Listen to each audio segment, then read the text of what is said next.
एक ऐसा बालक जो बचपन में कीड़ों मकोड़ों को मार के घोल बनाता, जो अंडों पे बैठ के एक्सपेरिमेंट करता, जिसकी हरकतों से उसके अध्यापिका भी परेशान हो गए, उसके स्कूल वाले भी परेशान हो गए। फाइनली उन्होंने एक पत्र लिखा थॉमस अल्वा एडिसन को। पत्र में उन्होंने कुछ ऐसे शब्द लिखे जिसे पढ़ने के बाद सभी लोग आश्चर्यचकित हो जाएं।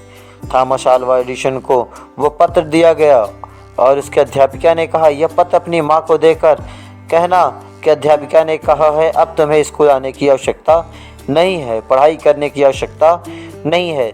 वह थॉमस अल्वा एडिसन लेके जाता है, अपनी माँ को पत्र देता है और माँ से कहता है अध्यापिका ने ऐसा क्या लिखा है जो कि उन्होंने कहा अब तुम्हें स्कूल आने की आवश्यकता नहीं है।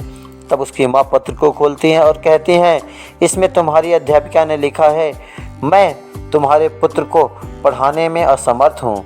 यह बहुत ही चालाक और बुद्धिजीवी है, जिसे इस स्कूल में पढ़ाना सभी के बस की बात नहीं है और सभी लोग इसको नहीं पढ़ा सकते हैं। तुम्हारे अद्भुत शौर्य और तुम्हारे अद्भुत कला के बारे में तुम्हारे अध्यापिका ने लिखा है कि अध्यापक स्कूल में कोई ऐसा टीचर नहीं है जो तुम्हें इसकी शिक्षा दे सके।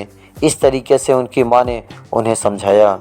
जब थॉमस एडिसन अपने घर में थे तो उन्होंने जब देखा एक पक्षी कीड़ों को खा के उड़ता है तो उन्होंने कीड़े मकोड़ों का घोल बनाया और अपनी नौकरानी को पिला दिया।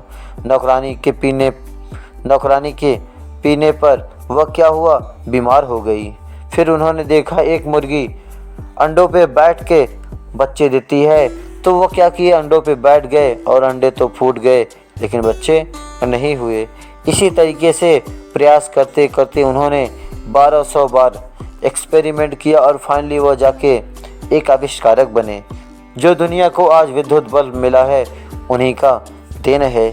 और कई वर्षों के बीतने के बाद उनकी माँ जब चली जाती हैं, उनका देहांत हो जाता है, फिर उसके बाद उस पत्र को जाते हैं ड्रामे से निकालते हैं और पढ़ते हैं। उस पत्र में लिखा था कि आपका बेटा बहुत ही विचित्र है, हम लोग इसे नहीं पढ़ा सकते हैं, इनमें कई प्रकार के अलग अलग गुण नहीं है, यह बहुत ही शरारती और नटखट है। इसे पढ़ने के बाद वह बहुत मायूस हुआ और रोने लगा और अपनी माँ की बातों पर ध्यान दिया, क्योंकि माँ ने उसको पढ़ाया, स्कूल कहीं नहीं जाने दिया।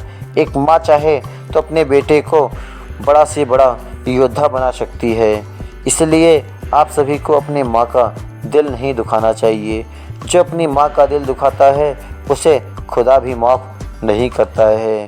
तो इस छोटी सी कहानी से हमें ये सीखने को मिलता है, अगर हम चाहें तो कुछ भी बन सकते हैं। अगर हमारे पेरेंट्स माता पिता चाहें तो हमें कुछ भी बना सकते हैं। गलत शब्दों को उन्होंने कैसे अपनी भाषा में बता के अपने बेटे के हौसले को बढ़ाया और एक शरारती बच्चे को एक साइंटिस्ट बना दिया, उनकी माँ का ही देन है। अगर ये कहानी आपको अच्छी लगी हो तो वीडियो को लाइक, सब्सक्राइब और शेयर ज़रूर करिएगा। Thank you for watching this video.